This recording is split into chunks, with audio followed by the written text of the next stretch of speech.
Casero Podcast se hace audio.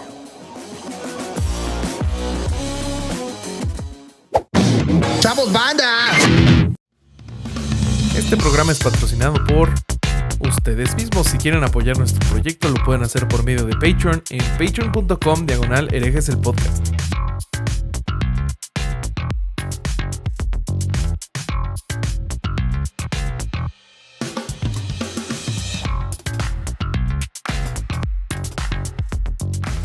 ¿Qué tal, mis estimados herejes? Bienvenidos a Herejes el Podcast, un espacio para conocer y discutir tópicos históricos, científicos, filosóficos, de actualidad y cultura popular desde el pensamiento crítico y la evidencia disponible, intentando siempre encontrar el humor y el punto medio. ¿Cómo están, chavos? Bienvenidos a otra sesión hereje. Yo soy Bobby.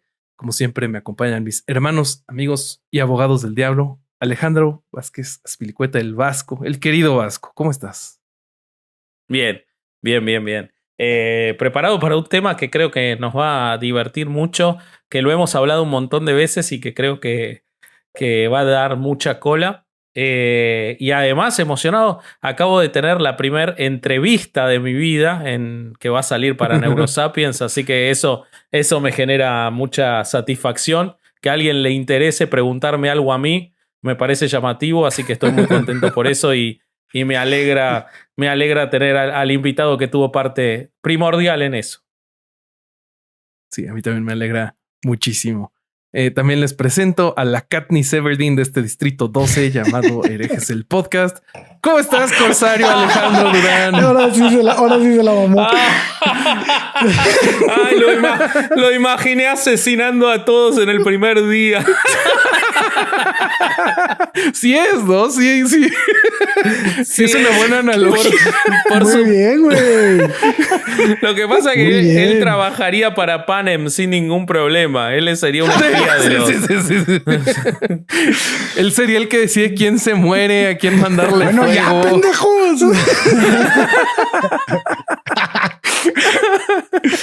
¿Qué onda? ¿Cómo están? Oye, Dime. antes de dejarte dar tu saludo, güey. A ver. Quiero dar un update en esta nueva campaña que es hashtag Salvemos a Durán. Si quieren salvar a Durán, lo que tienen que hacer es seguirnos en Instagram para que tengamos swipe up.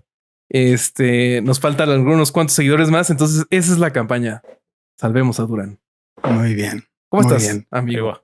Muy bien. Muy contento por el tema de hoy. Se me hace un tema bastante interesante y un tema también del que hay muchas cosas a nuestro alcance en cuanto a información en Internet. Y y es increíble que cuando uno empieza a investigar se encuentra 60,000 sitios de mitos antes de encontrarte la realidad de cómo funciona para los neurocientíficos el aprendizaje y todo este tipo de cosas. Sí. Entonces se me hace un tema muy interesante que le va a que es de interés público también, que debería ser de interés público. Sí, totalmente. Y bueno, qué mejor que un experto en estos temas para dilucidar, ¿no? Todo lo que hay que entender y para un mejor crecimiento personal, ¿no? Sí, de acuerdo. Entonces, permíteme presentar a nuestro invitado. El siguiente invitado es muy especial para mí porque con él tengo algunas cuantas anécdotas. Nos conocimos en un call center horrible donde vendíamos triple plays a Estados Unidos y está muy chistoso porque por él yo tengo muchísima admiración porque ya años después él se convirtió en neurocientífico. Y ahora está haciendo divulgación científica en su canal Neurosapiens. Él es Mauricio González López. ¿Cómo estás, Mau? Pues muy bien, muy divertido escuchando la intro. Cada vez dura más. Antes era cortita y ya cada vez. Okay. Muy divertido y muy agradecido por la invitación. Sí, nosotros también estamos muy, muy contentos de que nos acompañes, Mau. Oye, ¿y qué te parece si empezamos por que nos cuentes qué sí es la neurociencia? O sea, porque sabemos que neuro es una de esas palabras como cuántico, ¿no? Que se lo pones a cualquier cosa y ya suena así como que es algo serio, algo científico. Pero entonces cuéntanos qué sí es la neurociencia.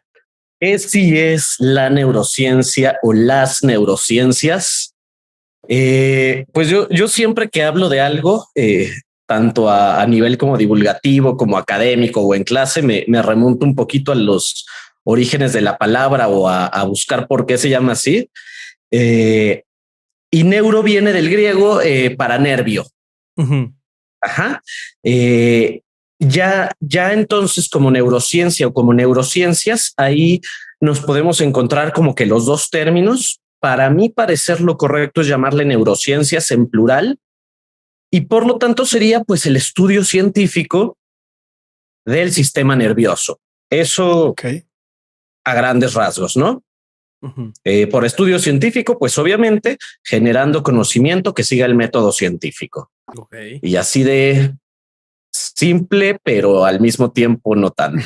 Sí, no. No, Pero creo que es muy importante. Bueno, ahorita eso me llama mucho la atención porque pues mucha gente de la que usa con muchísima libertad la palabra, bueno, el prefijo neuro, pues podemos ver casi a simple vista que no están utilizando el método científico, ¿no? Bueno, yo tengo un ejemplo que les voy a enseñar un poquito más adelante, que Claro, nada más de ver sabes que no lo está haciendo. Pero sí, claro. me llama la atención eso. Bueno, el prefijo neuro en sí mismo no tiene por qué implicar ciencia, ¿no? Ah, sí, lo dije todo mal. Bueno, que usan la palabra neurociencia. Neurociencias. Ujú. Sí, en realidad decía que lo más correcto para mi parecer es el plural, Ujú. Ah, porque ok.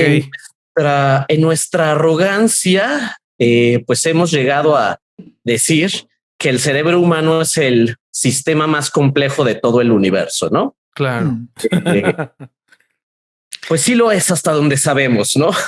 Sí. Eh, hasta donde sabemos, sí, y no solo el cerebro, sino el cerebro como parte de todo un sistema nervioso que en general coordina al resto del organismo, Ujú. tanto en los humanos como en animales no humanos, ¿no? Ujú. Es tan complejo que una sola ciencia no alcanza o no basta para entenderlo. Claro. Sí, por lo tanto, las neurociencias surgen como un esfuerzo conjunto de varias ciencias, ciencias físicas, ciencias biológicas, ciencias Ah, formales como las matemáticas, o incluso de disciplinas no científicas como la filosofía, que en conjunto buscan entender diferentes aspectos del sistema nervioso. Sí, ya a ya. diferentes niveles, pues cada ciencia tendrá una mayor o menor implicación. Ok. ok. Oye, y ya para irlo aterrizando más para nosotros los mortales, como qué avances se han hecho gracias a las neurociencias que podamos reconocer o que hayamos escuchado en algún lugar que nos puedas platicar. Eh, bueno, para empezar, el entender al cerebro tiene más o menos 130 años, ¿no? Cuando toda la historia en toda la historia de la medicina, de la anatomía, Ujú. ningún otro sistema nos habíamos tardado tanto en entender de qué iba o de qué chingados estaba Sí. formado como el cerebro, ¿no? Eh, las primeras veces que se observó una neurona fue a finales del siglo XIX. Uf. No se sabía todavía muy bien.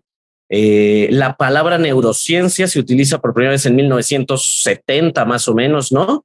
O Ujú. sea, en realidad es un estudio muy reciente, pero que nos ha permitido entender un chorro de cosas, ¿no? En la Sí. vida cotidiana, pues, cómo percibimos lo que percibimos, cómo formamos o cómo almacenamos aquello que aprendemos, ¿no? Es decir, cuáles son las cosas a nivel molecular, a nivel celular, que favorecen la creación de memorias, eh, cómo algunas personas pueden tener disfunciones a nivel cerebral que llevan a algunos problemas clínicos. Ujú. Digo, en las áreas de aplicación y en las que sabemos demasiadas cosas son muchas, aunque en Claro. realidad no sabemos tanto. Claro. Sí, siendo Ok. un órgano tan complejo, o bueno, un sistema tan complejo, supongo que todavía hay muchísimo más que aprender. Ujú. Se supone que George Bush, el papá, Ujú. declaró a la década de los 90 como la década del cerebro, como a ver, en 10 años vamos a entender súper bien qué onda con el cerebro, ya tenemos resonancias Iluso. magnéticas. Exacto, Cosita. Mi amor. justo. Sí, pues sí. Pero bueno, el hecho de que él proclamara esta década del cerebro también o anunciara, no sé si proclamar sea la palabra adecuada, pero bueno, también favoreció mucho como que este trend, ¿no? O esta moda ¿Por las neuromamadas? Yo te quería preguntar sobre eso. ¿Qué te pasa a vos y cuánto tenés que lidiar dentro de tu actividad diaria de divulgación y de educación sobre el tema y de investigación para descartar?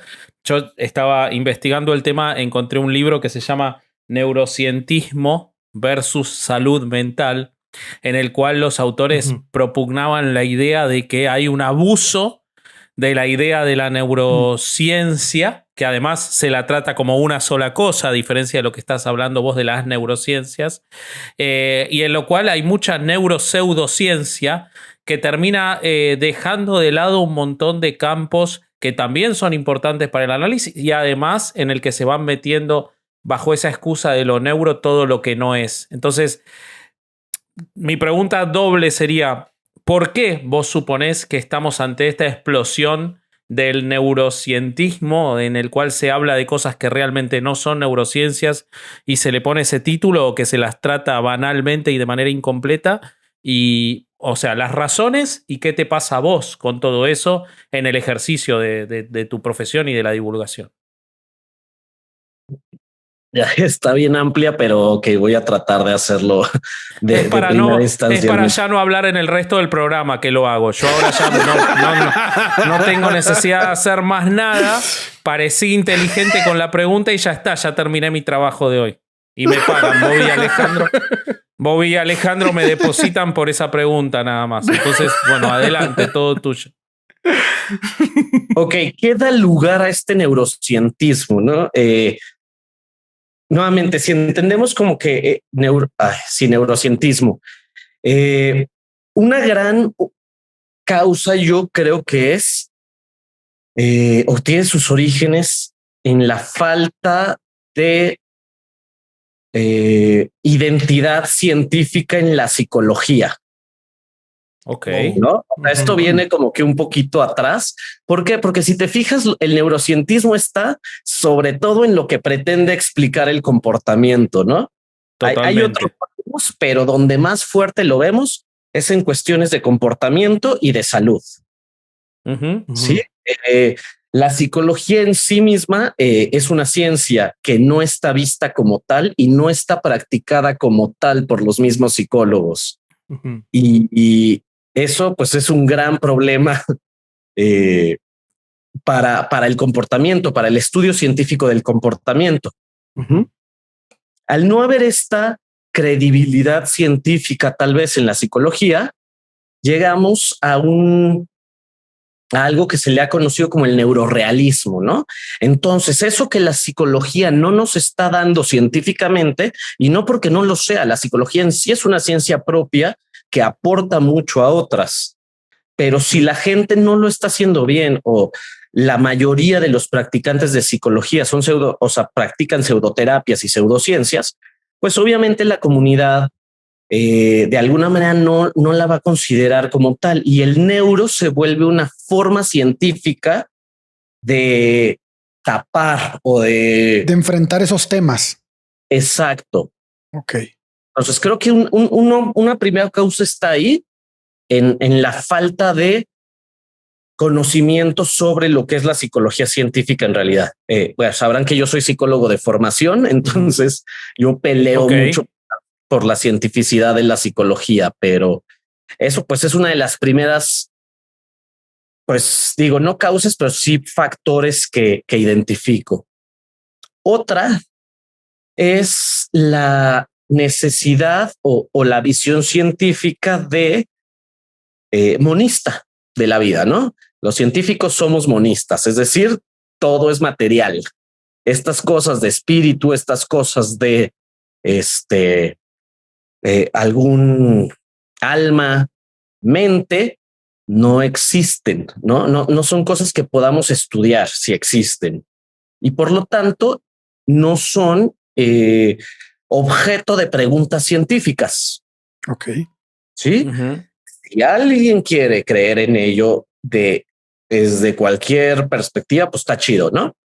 Pero no es lo que la ciencia puede explicar, ni pretende explicar, ni Ujú. quiere explicar. ¿Mm? Ujú. Aparentemente a la gente le cuesta mucho trabajo verse como monista, ¿no? Nos gusta, o como solo materia. Ujú. Nos gusta Sí. pensar que somos especiales, Eternos. únicos en el universo, y que además estamos regidos por la razón, Ujú. y que debe de haber una mente, algo que trascienda nuestro cuerpo, ¿no? Esto, pues si la ciencia tiene esta visión, las neurociencias, al empezar a tratar de formular modelos computacionales, modelos, ¿cómo se dice? Modelos matemáticos, los modelos lógicos, modelos formales sobre algunos procesos abstractos, pues es como que una disculpa, es como que bien puede interpretarse de manera dualista, ¿no? Es como que no, si está mi mente, si está la mente, mira, lo están estudiando los neurocientíficos. Ujú. Eso es entonces como que un malentendido que se presta muy fácilmente a tener alguien, o que que puede tener alguien. Además de que hay, o sea, no, aunque la ciencia sea monista en sí misma, eso no significa que todos los científicos lo sean. Ujú. Y ahí entrarían aprovechando ese canal o esa necesidad o ese espacio que, como vos decías, ya sea que la psicología o los que ejercen la psicología muchas veces no logran completar o no logran traer de la teoría al ejercicio de las personas, que entiendo que a eso es a lo que te referís. Y esa necesidad de que eso tiene que ser cubierto por alguien, muchas veces es cubierto, y acá viene lo que refería con la segunda parte de mi pregunta, por básicamente personas que se aprovechan de esa situación para generar pseudociencia que no tiene ningún sustento. Y estoy pensando en particular, por ejemplo, vos hablabas de la psicología, estoy pensando, por ejemplo, en la programación neurolingüística, ¿no? Que te dice que pueden curar, quizás incluso en una sola sesión, fobias, depresiones, trastorno de movimiento, enfermedades psicosomáticas, miopía, alergias, trastornos del Miopía. aprendizaje. Sí. Sí, no es broma, lo encontré. A través de esta técnica que no tiene ningún basamento científico, pero que tiene un nombre súper potente y que lleva ya, no sé, 40, 50 años desde que Bandler y Grinder, dos personajes que les pido que por favor busquen sus imágenes de los dos inventores de la programación neurolingüística, porque si ya les ven la cara ya no deberían seguirlo, pero sin embargo, y sin meternos en un tema del futuro que será el coaching, hoy tiene una nueva efervescencia con todas estas técnicas alternativas para tratar de entender y mejorar al ser humano, ¿no? Todo eso entra en ese espacio que queda vacío, y aprovechando esta palabra neuro, ¿no? Me imagino que eso debe ser el gran enemigo de ustedes. Se me ocurre.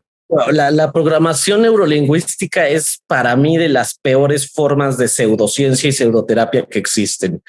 Aprovechando que hablabas de los fundadores, digo, no sé qué tanto lo que venden sea tan cierto y que puedas tú mismo autoprogramarte para llevarte al éxito y todo, si uno de ellos terminó en la cárcel, pero bueno.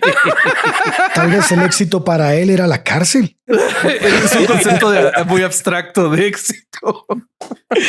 Pero el problema con la programación neurolingüística es, voy a usar una frase que alguna vez se usó sobre Freud, pero que queda perfectamente con estos vatos, que es: todo lo bueno que tiene no lo dijeron ellos, y todo lo que han dicho ellos no tiene nada de bueno.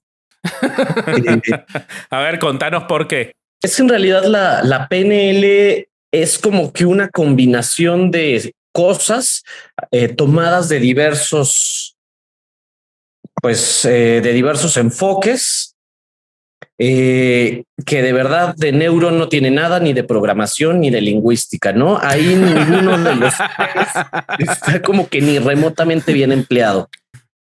No tiene nada de evidencia científica en lo absoluto, y las pocas cosas en las que se ha observado cambios o mejoras en un ámbito clínico o resultados en un ámbito no clínico son explicadas mejor por conceptos que sí están validados científicamente, ¿no? Entonces, cuando tú hablas de alguna, en este caso, que es algo que hablamos con fin terapéutico, no solo basta que demuestre eficacia clínica, sino que además los mecanismos de cambio, el principio activo, si lo pensamos como en farmacología, tiene que hacer sentido, ¿no? A alguien, a un grupo importante de personas, le puede ser muy útil para la ansiedad ir a confesarse con el cura, ¿no? Pero si mi explicación es que eso es porque Dios lo perdonó, bueno, entonces, o porque lo perdonó a través del, ¿cómo se llama esta madre que hacen cuando les dicen que penitencia, ¿no? Cuando hacen penitencia, bueno, pues ahí mi explicación ya no tiene, al menos no es una explicación científica. Así que tiene que cumplir ambos requisitos, tanto los resultados que tiene como el mecanismo que propone o este principio activo. Y esto pasa totalmente en la PNL. Sí, a mí me llamó mucho la atención que defensores de la PNL, que encontré algunos testimonios, intentaban decir, no, lo que pasa es que el error de quienes la analizan es que no debe ser comprobada a través del procedimiento científico, sino que es fenomenológica. O sea, la PNL funciona su evidencia a través del análisis del caso por caso, aunque no pueda ser replicado en laboratorio, o sea, científicamente. Y me parecía una forma de tirar la pelota afuera con un desparpajo absoluto, ¿no? Claramente no están apuntando a la comunidad científica cuando proponen esto, sino a los incautos, me parece, ¿no? Claro, pero ya cuando los dejaron expuestos, porque de inicio, o sea, es como que sí, esto resulta de conocer cómo funcionan ciertas cosas de la ciencia, ¿no? Bueno, ok, exponemos que en términos científicos no tiene ninguna validez. Ah, ok, no, es que no es. Como dices, ¿no? Se tiene que hacer como que caso a caso. Nótese que hay formas científicas de ver en un solo caso si algo es efectivo. Pero entonces va fenomenológico. Ok, yo nunca he visto a ninguna persona que haga PNL que entonces llegue con un método fenomenológico, porque hay métodos fenomenológicos, ¿no? Si la ciencia no es la única forma de conocer que tenemos como sociedad o como cultura, pero ok, entonces preséntame un método fenomenológico riguroso, porque los hay. Pero no lo hay tampoco para esto. No. O sea, son falsedades. Por eso el pseudo, ¿no?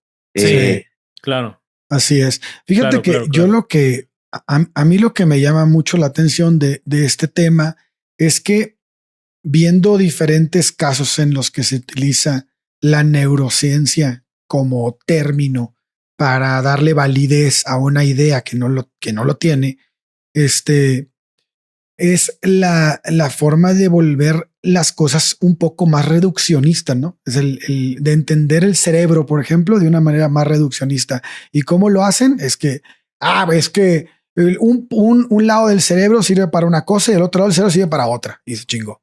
Y entonces de ahí brincan para tratar de explicar no sé, estilos de aprendizaje, capacidades para hablar idiomas, capacidades para hacer arte, capacidades para ser una persona que es analítica, por ejemplo. Es que usa más su lado izquierdo del cerebro. Y la verdad es que nos damos cuenta de que si te pones a leer un poco de eso sobre con los fundamentos y con la gente que realmente ha estudiado eso, te explica que el cerebro funciona de una manera conjunta y muy distinta como la maneja la gente que utiliza esos términos. Explícanos un poco cómo pasa eso, ¿no? Porque a la gente le gusta mucho hoy en día decir que su hijo es auditivo o su hijo es visual o su hijo es sí. Bueno, sí, es otra cosa. Pero por ejemplo, yo tengo un hijo y la verdad es que al principio llegábamos a las escuelas y nos decían, no, es que su hijo tiene que aprender de una manera auditiva porque él es auditivo. Y yo, cabrón, ¿y cómo sabes? No, es que ya le hicimos un estudio y yo siento que la lógica te dice que pues percibes el conocimiento con todos tus sentidos, ¿no? Y entre más apliques tus sentidos, pues va a ser más fácil que entiendas y que adquieras algún tipo de información y que la percibas de una manera correcta, ¿no? Que más bien el otro sería como limitar los demás sentidos y utilizar solo uno, que no podría ser así. No sé, explícanos un poco de eso. No. Bueno, mira, ahí entramos en un campo que lo podemos llamar neuromitología, ¿no? Okay. O sea, yo voy a usar un chorro el prefijo neuro, pues si ya la gente lo anda usando pseudocientíficamente, pues yo para explicar también, cositas, ¿cómo no? Totalmente. Lo que muchos académicos, sobre todo en el campo de la educación, es precisamente donde más se han mantenido estos neuromitos, ¿no? Y serían cosas que a lo mejor no son francas mamadas como la programación neurolingüística, ni con todo el afán de ser charlatanes, que alguna vez parecía la evidencia indicar algo que se tergiversaron o simplemente la ciencia avanzó y nos dimos cuenta que ya no, pues que estaba equivocada esa afirmación, pero que a la fecha siguen teniendo mucha credibilidad entre el público en general, ¿no? Tal es el caso de que solo utilizamos el 10% de nuestro cerebro, ¿no? Justo eso estaba pensando. De eso te quería preguntar yo. Eso es algo que ni sé por qué se ha popularizado, ¿no? Tenemos años sabiendo que esto no es cierto, pero años. Todavía en el 2000 y cacho salió la película de Scarlett Johansson de la vieja esta que se hizo meme, ¿no? Ajá. ¿No? Pero, por ejemplo, este tema de los estilos de aprendizaje, pues es algo que a la fecha dices que en la escuela de tu hijo te dijeron porque le hicieron un estudio. Un estudio es un cuestionario pitero. Sí. No, o sea, porque yo dudo que las escuelas tengan para comprar su resonador magnético y un electroencefalógrafo y entonces poder ver función cerebral de verdad, ¿no? Entonces, generalmente esto está basado en cuestionarios piteros. El modelo más famoso de estilos de aprendizaje es el de visual auditivo kinestésico, ¿no? Que entonces hace énfasis en la modalidad sensorial que utilizas o con la que mejor aprendes. Pero además de hay varios, ¿no? Hay uno que es el de acomodador, asimilador, otro del de sintético y analítico, otro que el de bla, bla, bla. Oye, Mau, varios. Ese que dijiste, el primero, el de audiovisual kinestésico, ese es el que deriva del modelo BAC, ¿no? De Neil Fleming de 1987. Ese aquí en Querétaro es muy usado, ¿eh?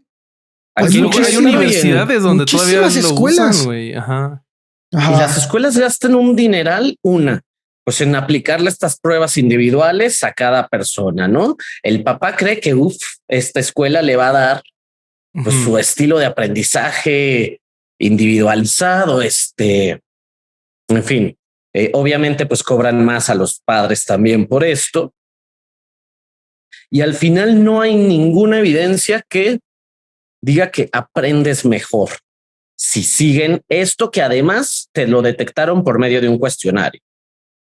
Lo que y es como apelar al sentido común un poquito, ¿no? O sea, pues tú crees que una persona siempre va a ser visual. O sea, si yo tengo que memorizar algo matemático, es lo mismo que si yo tengo que aprender a manejar. O sea, nosotros estamos empleando e integrando modalidades sensoriales, pues en todos los aspectos de nuestra vida, ¿no? Entonces, pues, en el modelo particular de VAC, pues no hace gran sentido y más allá de eso, ¿no? Se han hecho investigaciones como para ver bien controladas, porque se van a encontrar por ahí algunas que no están bien hechas y es difícil discernir en publicaciones científicas lo metodológico, ¿no? pero bien hechas no hay alguna. Este tipo que me cae bien, bueno, no me acuerdo cómo se llama, que decía, ¿no? La única diferencia entre Pie Grande y los estilos de aprendizaje es que Pie Grande todavía podría existir. ¿Existir? Entonces es Ojalá como que lo de, encuentren algún día. pero bueno, es algo muy todavía arraigado sobre todo en los ámbitos educativos. ¿Sabes qué me parece que pasa? Y seguro tú nos lo puedes confirmar, Mau. En cuanto a estas nociones, me parece que los que mm, los que quieren vender estos métodos buscan confundir la correlación con causalidad, ¿no? O sea, sí hay personas Totalmente. que son Totalmente. muy buenas para la música. Hay muy personas que son muy buenas para dibujar. Y entonces dicen, bueno, entonces seguramente aprenden mejor por así ahí. Entonces toman esa correlación y te quieren sacar una causalidad que no tiene nada que ver. Esa es una de las de muchas cosas que favorecen todo este tipo de neurobasuras y de todos los tipos, desde el apegarse a la creencia a un mito, existe pues como este sesgo de confirmación en el cual las personas o una persona que no le echa muchas ganas a pensar de manera crítica, pues va a tender a voltear a ver o a prestar más atención en aquella información que confirma su creencia previa. Esta confusión o este error de tomar como causalidad las correlaciones, pues también definitivamente es una de las cosas que crean estas ideas. Ya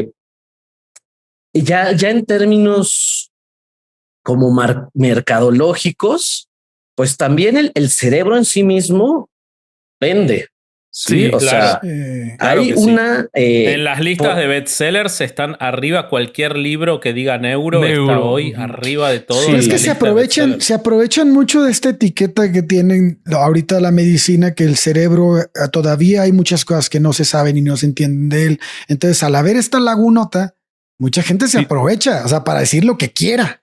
No sé. No, obviamente no tenemos el alcance nosotros, bueno, nosotros tres que no nos dedicamos a eso, de hasta dónde se conoce el cerebro, pero lo que sí no nos podemos, lo que sí sabemos es que hay muchas cosas que no conocemos, ¿no? Como de todo. Sí, entonces claro. Creo que ahí hay un área de oportunidad de la que se agarran y pueden decir cualquier estupidez, ¿no? Pueden. Sí. Como el mundo cuántico, ¿no? También es algo parecido. O sea, son los Deepak Chopra de las neurociencias. Ándale.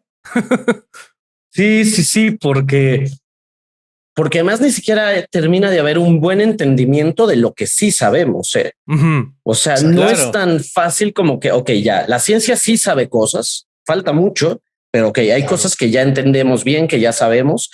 Y claro que esta gente no tiene idea. Saber esto es entender física, saber esto es entender matemáticas, biología, química, entender funcionamiento a nivel molecular, celular, sistémico, la interacción con los otros 10 sistemas del organismo, la influencia que tienen nuestras propias bacterias, a lo mejor sustancias inmunes, sustancias endocrinas. Es un mundo. O sea, es mucho más que solo decir, mira el área del cerebro que se prende cuando estás enamorado, ¿no?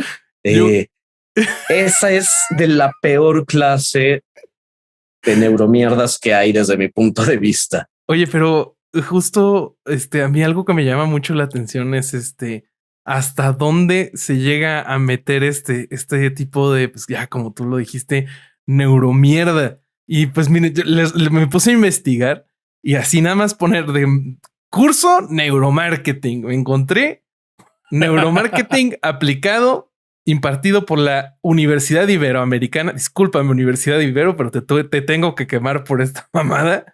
Y pues, o sea, te dicen, conoce los principales aspectos del funcionamiento de los 3 cerebros y sus respuestas a los estímulos de la mercadotecnia y la publicidad. Esto te permitirá construir estrategias, desarrollar prácticas de neuroselling efectivas y crear necesidades, emociones e incentivar la venta. Y esto te lo venden por 8,600 pesotes mexicanos.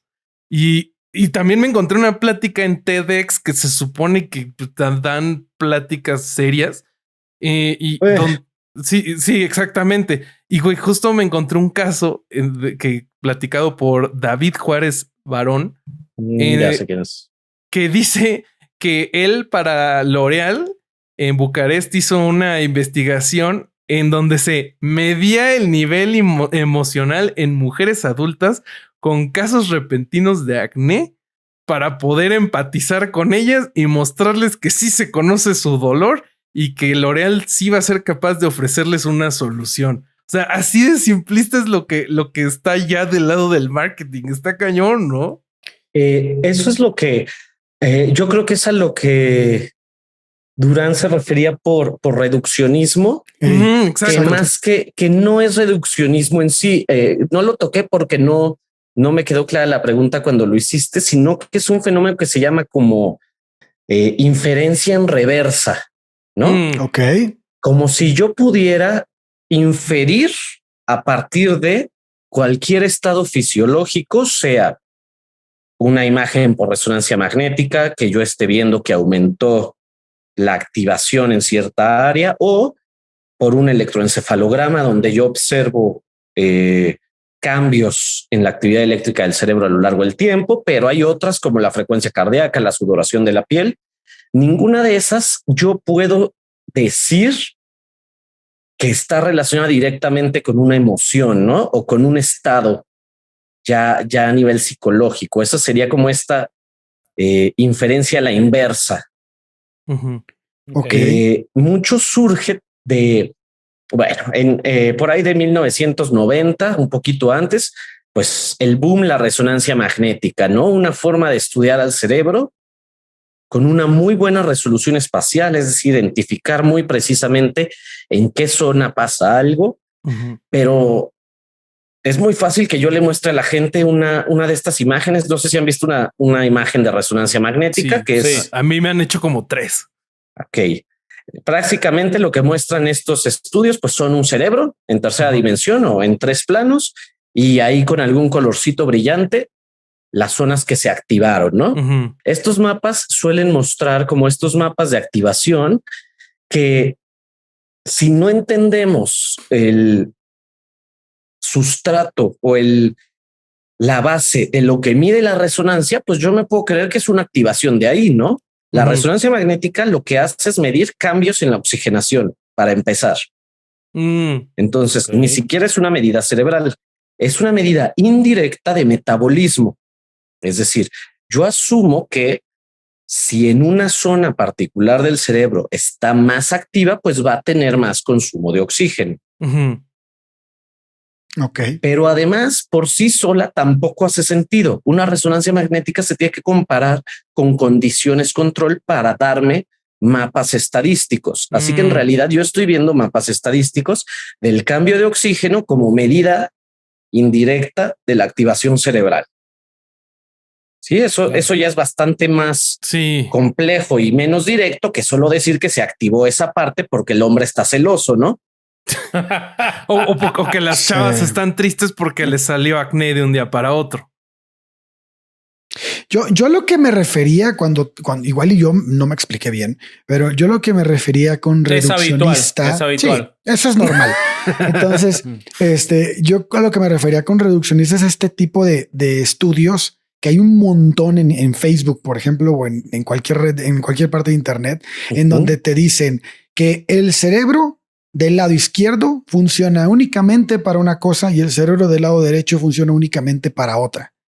Y entonces como que vuelven al cerebro como es tan complicado su entendimiento, el comprender el cerebro, lo vuelven fácil, ¿no? Bueno, si es una persona que piensa así, entonces usa mucho su hemisferio norte, su hemisferio izquierdo, norte, su hemisferio izquierdo o su hemisferio derecho, dependiendo de qué hagas, ¿no? Y eso se me hace así como quieres entender el cerebro de una manera que a ti se te facilite, ¿no? No, y además es muy fácil que justificar algo en las personas por el cerebro. Claro. De ahí otro de los campos que surge, ¿no? Esto de neuroley o neuroderecho, no sé cómo lo traduzcan en español.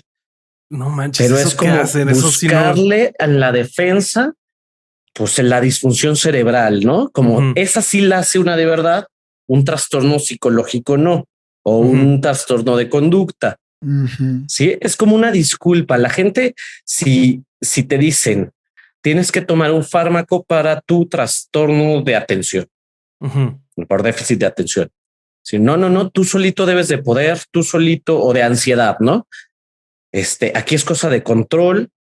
Si tú le dices, no, lo que pasa es que ya vimos en el electroencefalograma, en cualquier cosa, es que ya es una cuestión de función cerebral. No, entonces sí, ya no es mi culpa. Yo ya no tengo que tener como que delirio de control, ¿no? Y eso pasa con este mito de los cerebros derecho e izquierdo, ¿no? Que no tiene, eso no tiene basamento científico, ¿verdad? No, sí tiene cierto, pero está mal interpretado. Algunas funciones, particularmente o famosamente el lenguaje, se encuentran lateralizadas en todas las personas, ¿sí? La mayoría de las personas, y por mayoría me refiero como un 90 y algo %, las funciones asociadas al lenguaje están, es que decir están también es como localizarlas ahí, ¿no? Más bien, pues como que un punto importante es el hemisferio izquierdo, particularmente como que esta zona de por aquí, que se llama el área de Wernicke, y esta zona como de por acá, ¿no? Que es el área de Broca, y sobre todo la conexión entre ellas. En las personas, que es la mayoría de la población mundial, que está pues el lenguaje acá del lado izquierdo, el lado derecho se encarga un poco más del procesamiento de la prosodia del lenguaje, de los ritmos, de la música, ¿no? De lo que sí es verbal, pero más como por el lado rítmico. En el resto de la población está al revés, ¿no? Pero muy poquita gente tiene la lateralización al revés. Esto es lo que ha dado lugar a este mito, ¿no? Bueno, entonces ya irse como porque el lado izquierdo completo pues es más lógico, el otro es creativo. Si tú eres una persona creativa, entonces desarrolla tu cerebro derecho, cuando todas las personas estamos trabajando todo el tiempo con ambos hemisferios que se comunican entre ellos, ¿no? Si no, los reto a que vayan y se hagan una... Y con el 100% además. Ahora, no el 100% al mismo tiempo necesariamente o con la misma intensidad, porque también si todo el cerebro de putazo se pone así, pues crisis epiléptica. Claro. O sea, una crisis epiléptica es eso. Me estoy sintiendo un poquito mejor, Mau, porque yo lo que venía pensando es, no manches, o sea, entonces cuando más he estado valiendo verga, estaba usando el 100% de mi cerebro. No, pero también hay casos, dime si me equivoco o si también lo leí, es un mito, pero también he escuchado casos de gente que, por ejemplo, tiene un accidente y pierde cierta parte del cerebro o un aneurisma o cualquier cosa de este tipo. Y lo que sucede es que la otra parte del cerebro empieza a suplir y empieza a generar algún movimiento o por ejemplo, que no pueden mover el brazo y con terapia el cerebro empieza a generar conexiones y pues volver a mover ese brazo, ¿no? Por decir un ejemplo. Y eso pues desmentiría un poco el hecho de que todo esté en un lado o todo esté en el otro, ¿no? O una cosa está en un lado y otra cosa específicamente está en el otro, sino que el cerebro pues puede llegar a generar, no sé si estoy diciéndolo bien, conexiones neuronales que puedan llegar a suplir la parte que se averió, ¿no? Sí sucede, sobre todo, va a depender mucho del tipo de daño, claro, ¿no? Sí. Del punto en el que se atiende, es decir, de qué tan pronto después del suceso, no solo el tipo de daño en el momento, sino las secuelas, digamos, o el tiempo que se tardó, por ejemplo, en detectar y por lo tanto en intervenir. Va a depender del proceso de rehabilitación, si la llevan con el iridólogo o el duendólogo, la doña del homeópata, pues no. O sea, difícilmente el cerebro va a poderse aprovechar de esta capacidad que tiene de reorganizarse. Esta capacidad se llama plasticidad cerebral. ¿No? Y la plasticidad cerebral es justamente eso, esta capacidad intrínseca del cerebro de poderse reorganizar, de poder generar nuevas conexiones, de eliminar las que no se están usando, Sí, yo algo que veo mucho en Facebook es como que esta gente que publica como otro día más que no me sirve de nada el trinomio cuadrado perfecto. ¿No? ¿Lo han visto? Pues evidentemente. Yo creí que ibas a decir otro día más de no ir a misa. No, y escuchar no, pues yo esta gente es la que veo como que pues claramente tuviste una poda neuronal muy importante por no haber usado el trinomio cuadrado perfecto cuando debías. La adolescencia es una época en la que hay una poda neuronal muy importante, ¿no? Entonces todo lo que no se está usando, la chingada, no lo estamos utilizando no se va a necesitar para la vida adulta, ¿no? Entonces, o sea que lo de Inside Out sí es cierto. Lo de Inside Out, bueno, como analogía de esto, sí. Wow.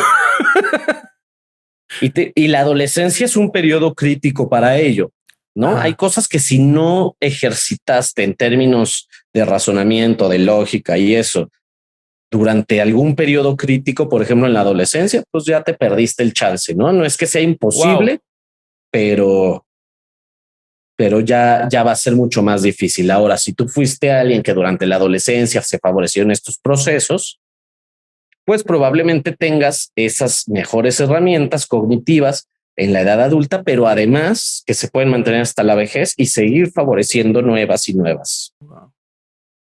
Okay. Y bueno, eso a grandes rasgos es lo que se llama plasticidad, aunque la plasticidad también puede ser mala. Así, ¿por qué? Sí, porque puede estar aprendiendo algo mal.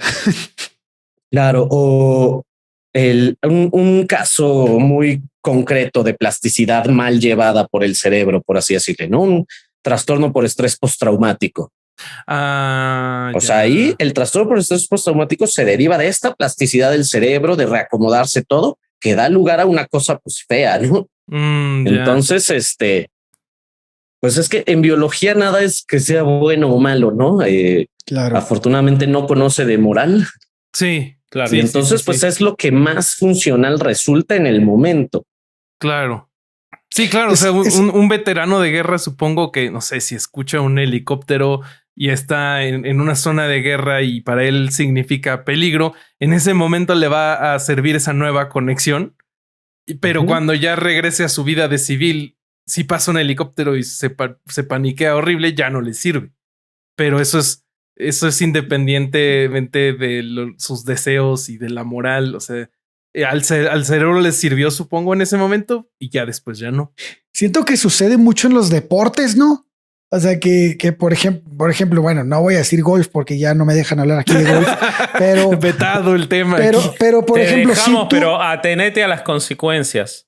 Atenete a las consecuencias. Vos puedes hacerlo. Si tú aprendes cierta técnica en cualquier deporte, si tú aprendes cierta técnica mal, pues, y así sigues haciendo eso, pues después va a ser muchísimo más difícil quitarte esa técnica y aprender la correcta, porque tu cerebro ya entendió así, ¿no? Pasa mucho, bueno, en las formas, por ejemplo, de pegarle a la pelota de golf. Si tú pegas mal, dice algo que te dicen mucho es: si estás pegando mal y estás entrenando mal el golpe, vas a tardar 10 años en quitártelo si sigues pegando así. Y si pasa, mucha gente nunca más vuelve a pegar diferente, ¿no? Bueno, no te voy a decir nada porque en el tenis pasa lo mismo. Sí, en todos los deportes. Sí. Ese es un fenómeno del aprendizaje, tal cual. Y una forma de la que dijiste me lleva a otro de los errores que perpetúan como que las neurobasuras o que las favorecen, que es este neuroesencialismo. Les digo que me ando inventando ahora términos. Sí. No inventando, por ahí se usan en la literatura de varias gente cuando está tratando de explicar como este auge de las neurochingaderas, ¿no? Pero siento que son términos que ni siquiera deberían de existir, pero existen porque hay charlatanes que están usando esto. Claro. Y entonces, pues hay que inventarles un término para hablar de ellos. Por esto, en neuroesencialismo me refiero como a la razonamiento o a la idea falsa de que somos nuestro cerebro, ¿no? Y ahorita me vino a la mente porque dijiste, ok, tu cerebro ya aprendió así, ¿no? Realmente pues nuestra conducta, nuestras interacciones resultan. Sí. El cerebro es un sustrato material básico para la interacción como la entendemos entre humanos y para comportarnos, y qué bonito, coordina mucho a los demás, pero en realidad nos comportamos con todo el cuerpo. Percibimos, recibimos memoria muscular y mil cosas más. ¿O a qué bueno, te memoria refieres? muscular sí es como que no existe, pero No existe, es Chinga, la pseudociencia usan un también. chingo. Les es acabas que de memoria romper. muscular. Pues es que técnico, o sea, no tienes neuronas en los músculos, ¿no? Siendo estrictos. No, los músculos sí generan adaptaciones neuromusculares, eso es cierto, Ah, ok. favoreciendo como que la eficiencia de reclutamiento de fibras, Ok. Ok. ¿no? Por eso, en realidad, cuando tú comienzas ese entrenamiento de pesas, ¿no? Tú te Ujú. vuelves más fuerte notoriamente desde el inicio, Ujú. pero todavía no estás creciendo músculo, ¿no? Esta primera fuerza que vas agarrando se debe a que primero estás teniendo estas adaptaciones neuromusculares.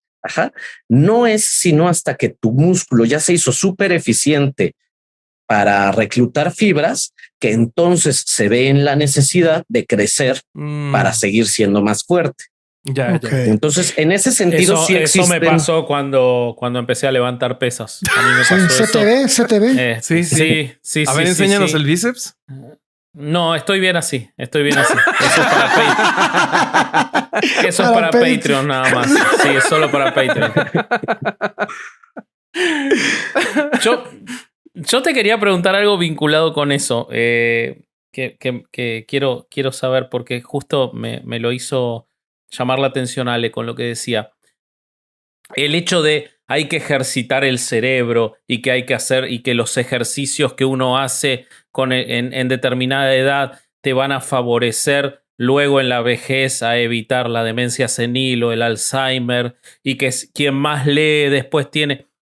Porque de vuelta voy a ir a lo fenomenológico y a lo anecdótico, pero yo he conocido personas brillantes con una lectura diaria que igual les tocó la peor demencia senil.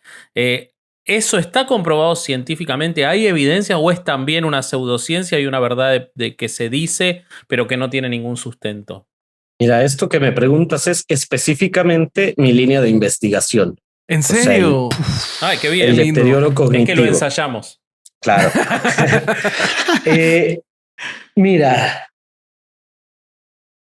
sí, hay muchos factores. Cuando es muy difícil hablar de un factor decisivo para el desarrollo de cualquier enfermedad, pero de Alzheimer, por ejemplo, que es la forma de demencia más común, o sea, está dando ya al final de la vida. Imagínate ya en general, ¿no? A menos que sea alguna variante rara que da como más temprano, ¿no?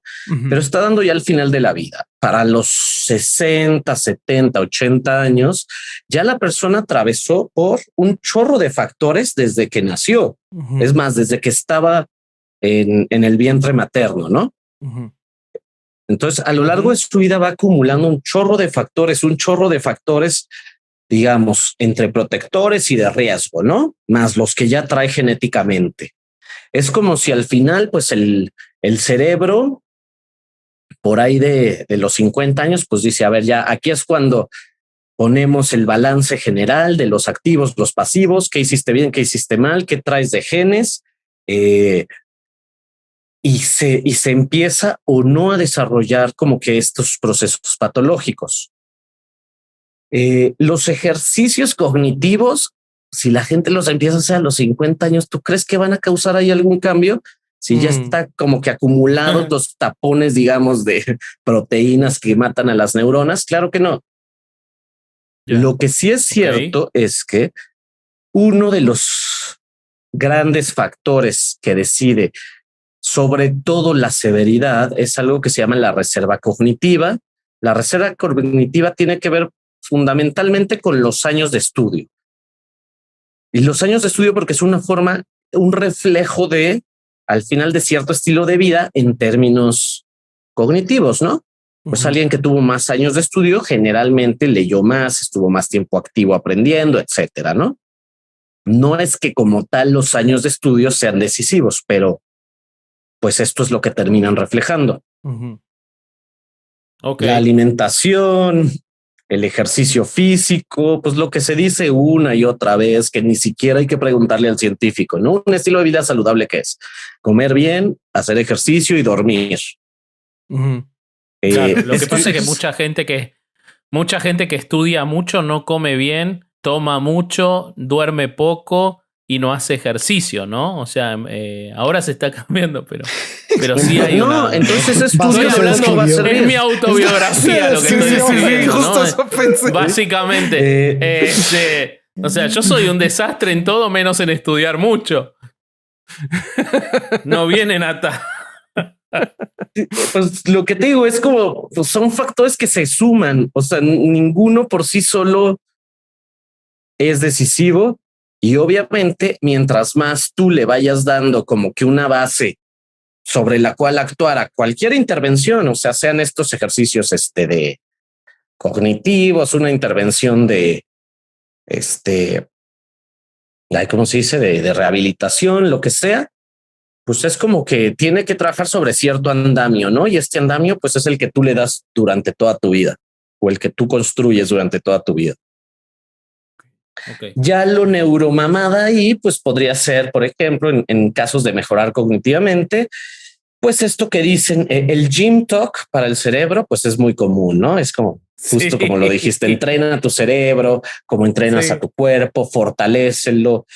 Los nootrópicos ahora se han puesto mucho de moda. ¿Qué es eso? ¿Qué es eso? ¿Qué es Los eso? nootrópicos son suplementos encaminados a mejorar tu desempeño, la sagacidad de la mente, digamos, ¿no?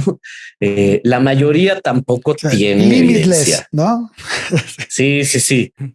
La mayoría se venden carísimos, como se han de imaginar. ¿Pero son suplementos nutricionales? Sí, algunos pueden ser como la misma cafeína. La cafeína es considerada un nootrópico con buena evidencia científica.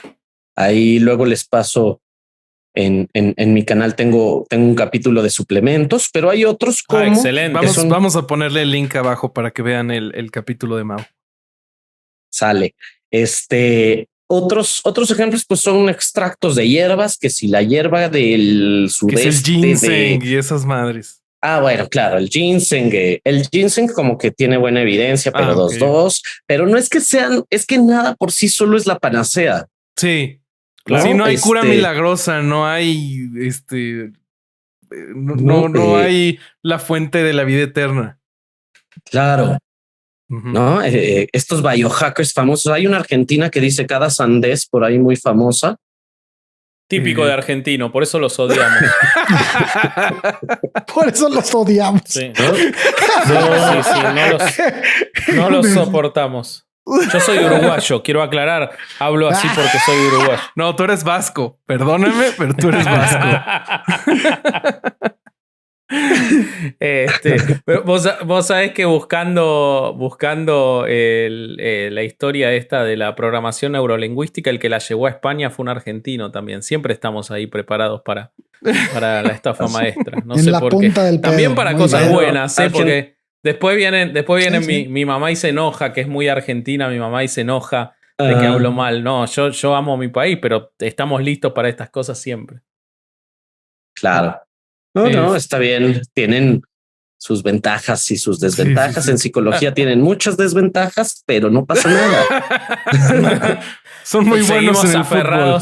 Seguimos aferrados al psicoanálisis, ¿no? Como abrazándolo pero así. Con las uñas, o sea.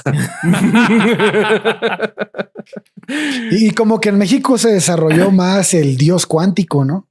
¿El qué? En México hay más cosas así de que el término cuántico se usa para todo, güey.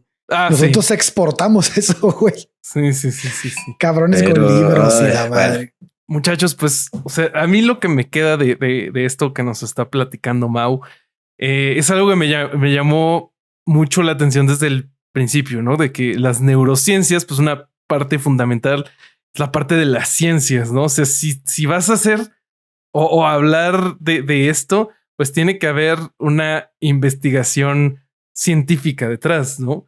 Y creo que podemos decir casi seguros que la mayoría de personas que venden contenido usando términos neurocientíficos no lo están haciendo, y les traigo un ejemplo. Les voy a compartir mi pantalla para que me den su opinión de este contenido, si es científico o no es científico. Ahí está. 11 tendencias claves para los negocios en esta crisis. Neuroventas chat de marketing. Ese tipo es Jürgen. Sí, Jürgen. Ya sé quién es. Y ahí están sus cursos. Y pues creo que me aventuro a El decir reto del éxito. que no es un científico, pero tal vez sí lo es. No sé. Entonces, creo que lo que uno tiene que hacer es ponerse a investigar tantito. O sea, no es meterse tanto.